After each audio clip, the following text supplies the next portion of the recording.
Greetings, sisters and brothers of EDSJ and others who are engaging. Bishop David here. I hope my words find you safe and well and healthy in these COVID-19 days in which we find ourselves. Our Diocesan Commission, S.J. Rays, continues our diocesan commitment in raising awareness regarding the plight of immigrants and those who are in detention, facing, in many cases, deportation. The images you will see, called Uncaged art, reflect the lives of children in detention, separated from their families, separated from that which is familiar to them. Our hope is that these images and the connected interviews present you a glimpse of the real struggles of those seeking new life. Our hope is that the presentation will give you reason to pause and to reflect and to pray, and we know when we pray, it leads us to action. And our hope is that the presentation will lead to the engagement and the action about which I spoke, which derives from prayer. I hope you find this work on Uncaged art informative, and I hope you find it disturbing. And I hope that our disturbance will lead us to make a difference. Bless you, 3 times bless you.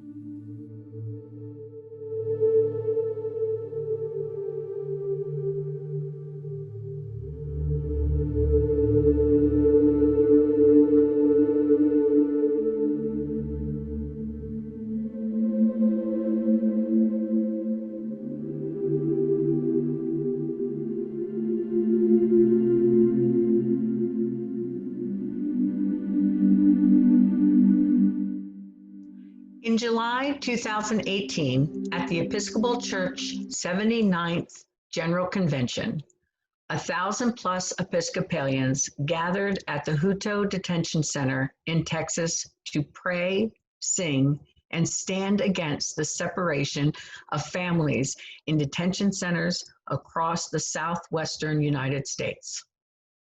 Since General Convention, San Joaquin Refugee and Immigrant Support and Empowerment, also known as S.J. Rays, the Diocesan Immigration Commission, has been working hard to raise awareness of the multiple legal and humanitarian issues facing immigrants and refugees, especially within the Central Valley of California.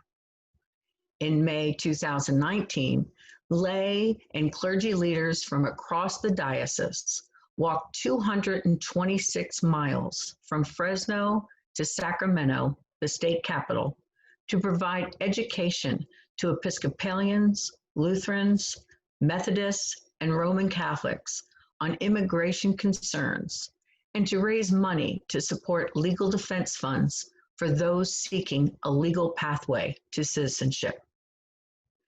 In November 2019, members of S.J. Rays attended the Borderlands Ministry Summit in Tucson, Arizona, to network with other immigration advocates of faith and bear witness at the border between Mexico and Arizona. Here at this metal fence, with barbed wire across the top, the weight of the separation between families and friends became all too real. In December 2019, in partnership with St. Paul's Episcopal Church, faithful Episcopalians gathered for Los Posadas, which included a prayer stop at Mesa Verde Ice Processing Center. S.J. Rays is a ministry representing 20 faith communities from the Central Valley to the High Sierra. Our mission flows from the heart of the diocese and a mandate from convention. We are inspired by our baptismal call to strive for justice, peace, and human dignity for all, our prophetic tradition, the call of the gospel, and the life of Jesus himself. Having witnessed the detention, deportation, and separation of families in our communities, we are called to be a people committed to the value of liberation, welcome, and belonging. We are called to be a people who pray, accompany, and seek justice for those who suffer from unfair immigration policies. We are called to be a people who educate and equip congregations to stand in solidarity with our immigrant brothers and sisters. We do all of this to make God's dream for injustice a reality through the creation of a just and humane immigration system where all members of our community are safe and we realize that we belong to each other. The story of Uncaged Art is not the story of S.J. Rays, though. Instead, we are messengers in sharing the story of young children who are separated from their families at the Tornillo port of entry. Built in June 2018 on the border between Texas and Mexico, Tornillo was constructed for the purpose of housing UAC's unaccompanied alien children and had the capability to hold up to 4,000 minors. At its closing in January 2019, there had been up to 2,800 children and teens on site. Authorities report that during its 7-month lifespan, Tornillo had seen nearly 6,200 minors come through the center. There are conflicting reports about the children who were housed at Tornillo. It was originally intended to house children who had been separated at the border from their families while trying to enter the United States illegally. However, reports have surfaced that indicate Tornillo was a tent city created to house not only minors separated from their families, but also served as a holding facility for children who had attempted to cross the border alone. According to the Department of Health and Human Services, the tents were air-conditioned with bunk beds for 20 children and 2 adults. The tent city included portable toilets and showers, medical facilities, meeting spaces, and fire trucks. The area around the tent, however, was a desert with daytime temperatures in the hundreds. The entire facility was enclosed with chain link fencing and topped with barbed wire and inaccessible to visitors. Children were given 3 meals a day, 1 hour for play, and were supervised at all times. Texas State Senator Jose Rodriguez called the housing of children in the tent city totally inhumane and outrageous.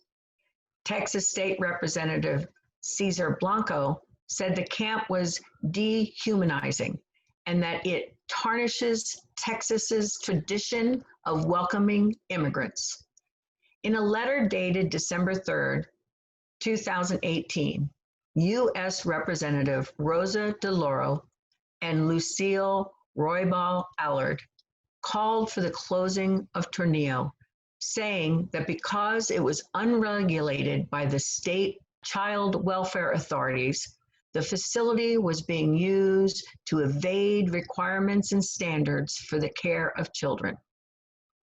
In January 2019, Tornillo shut down operations. On January 11th, 2019, it was reported that all detained children had been sponsored or transferred to other shelters. Uncaged Art is the story of children housed at Tornillo. As you view these images and hear the words of Dr. Yolanda Leva and Father Rafael Garcia, remember the children this work represents. You may notice in the corner of some images designations such as Alpha 4. This designation is their tent Alpha and their bunk number 4. While some may argue this maintains the confidentiality of the child artist, it also depersonalizes the art. As a young man from Honduras who spent 2.5 months at the Tornillo camp said, behind every painting, there is a desperate child wanting to be free.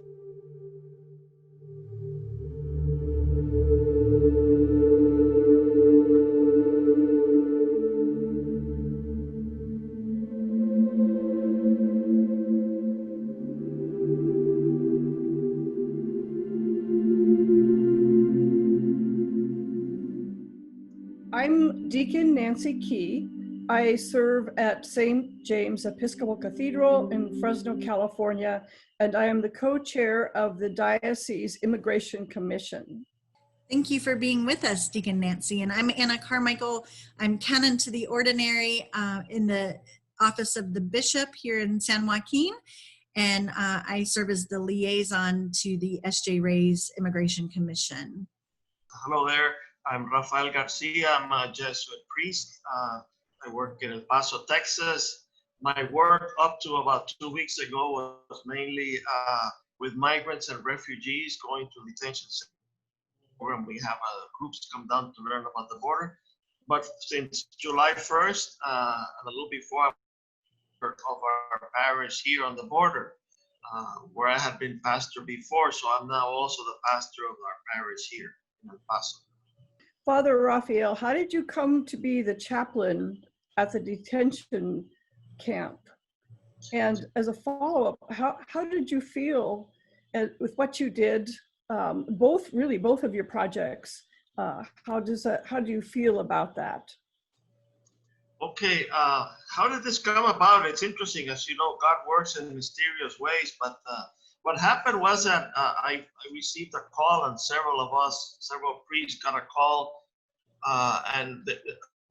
because they finally allowed, this camp had been open, and Tornillo had been open for several months, and they finally, through a person there who was a supervisor, she allowed the bishop, they invited him, and there were, I think, 4 of us priests that went, 4 priests and the bishop.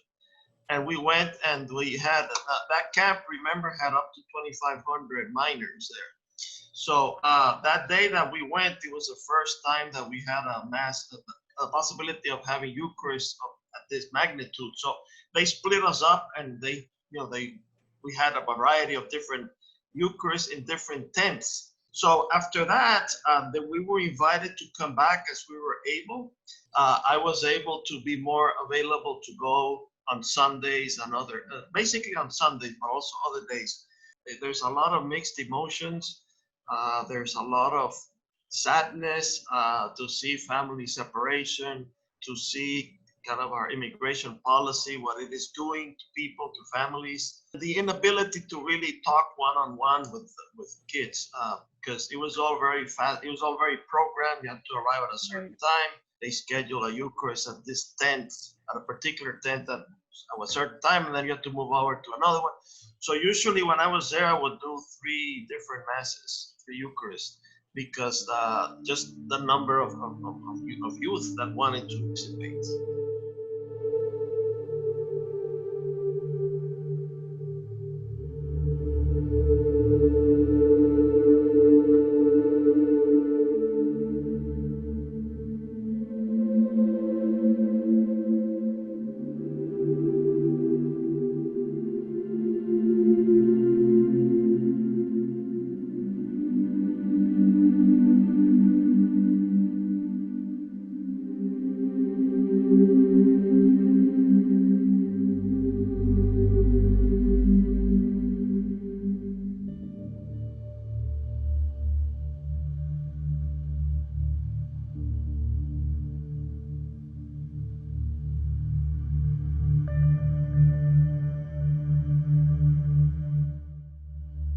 I have with me the Reverend Deacon Tom Hampson, who is co-chair of S.J. Ray's, our Immigration Commission here in the diocese.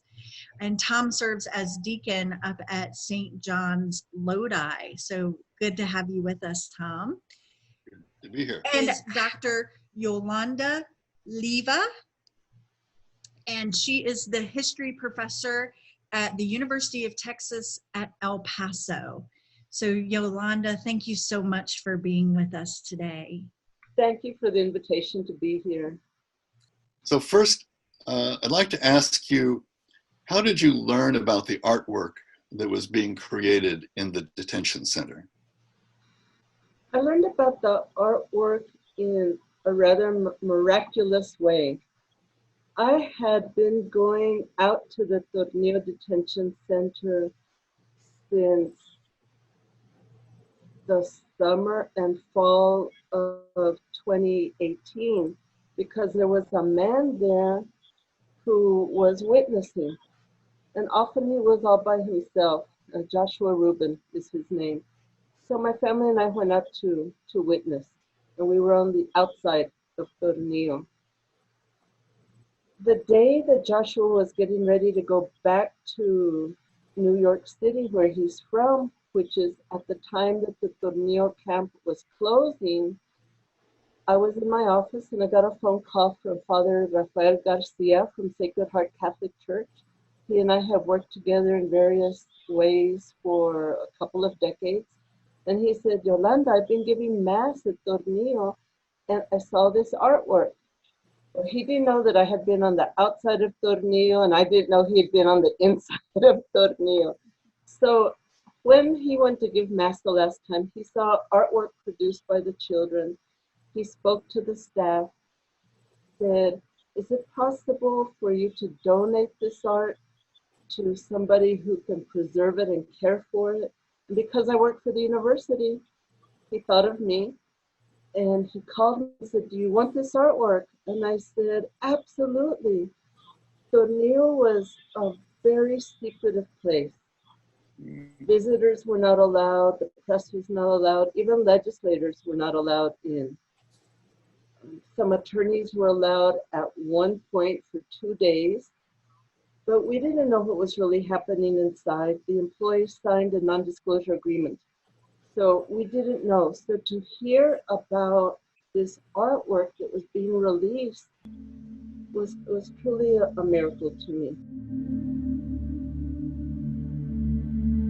One of the things that we talk about in the church is we talk about the experiences that we have, the places where we see pain in the world, the places of suffering. And we say that these are the moments, the things, the times that break the heart of God.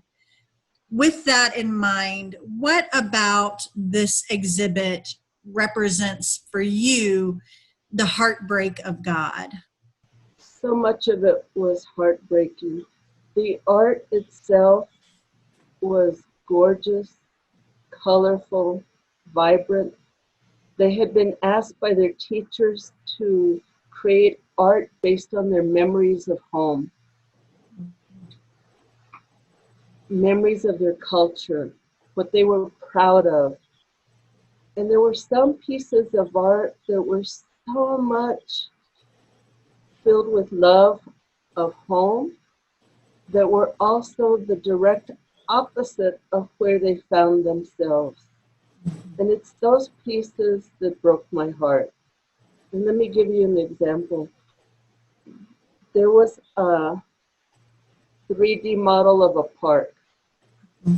And these kids created 400 pieces of art in a 4-day span. Out of those 400 pieces of art, the 30 or so that we have are all that remains. Everything else was thrown away. But there's this one beautiful, beautiful piece, and beautiful not in how it looks, although it's very nice, but beautiful in what it represents. And it was a park. Mm-hmm. And it had a little seesaw, it had a little stand selling food, it had the tiniest ever little picnic table, and the little chairs were made out of the twist-off caps of water bottles. It had trees. It had a little sign that said protect the environment. It was very detailed. And the little kids were playing in the park.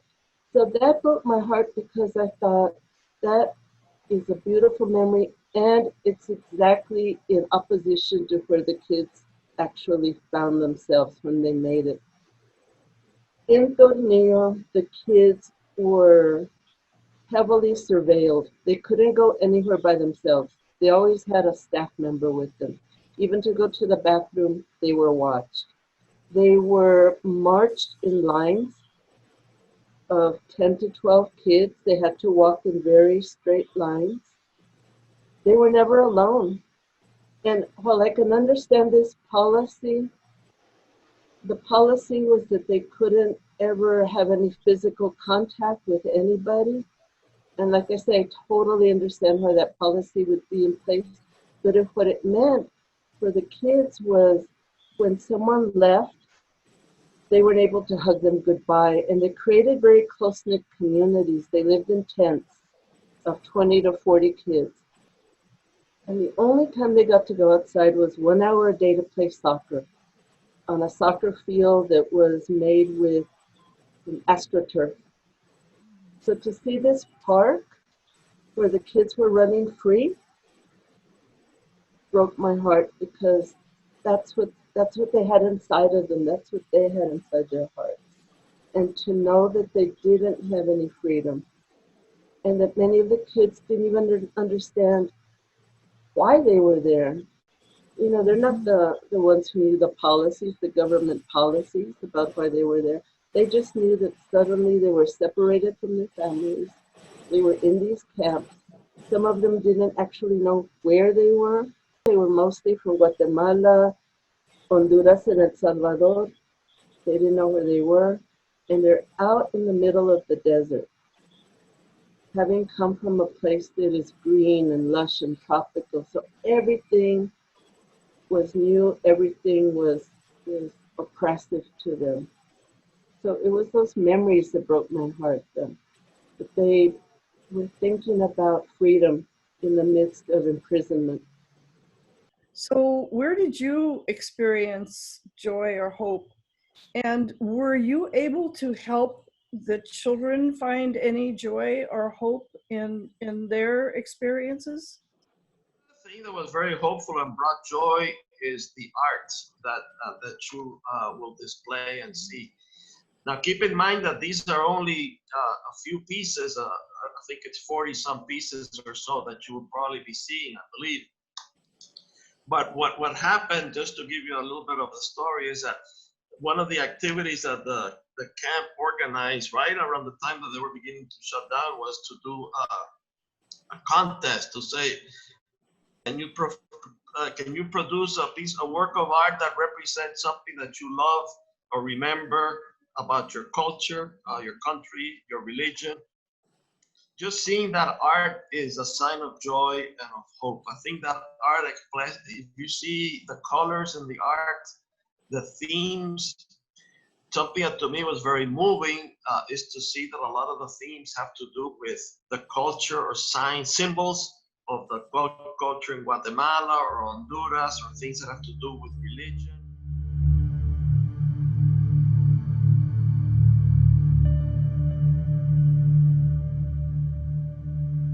What is it that you would like the people who view this exhibit to take away?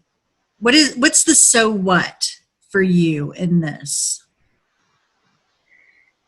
Part of the so what for me is for people to see the humanity behind the art. You know, right now in our country, there's just so much dehumanization of migrants and calling them criminals and saying they're coming here just to take advantage of our system. But I really want people to see the humanity. And I've had the honor of, before COVID-19, going to Juarez quite a bit across the border and working with families who have been trapped in Juarez through the Migrant Protection Protocol. And it's mostly women, because women are the ones mostly trapped with their kids in Mexican border cities. And when I talk to the mothers, And they've suffered horrible things, both on the route here, also being trapped in cities like Juarez, and also when they are detained on this side before they're sent back. You know, they have suffered kidnapping, assaults, sexual assaults. The kids have seen so much. And it's all out of love for the children. Right. You know, and that's something that I wish we as Americans really understood. That people are not going through this and are not putting their children through this because they're bad parents, just the opposite. They're doing it because they love their children so much that they're willing to sacrifice to make sure their children don't get kidnapped back home, to make sure that their children don't get killed by gangs or forced into the drug trade.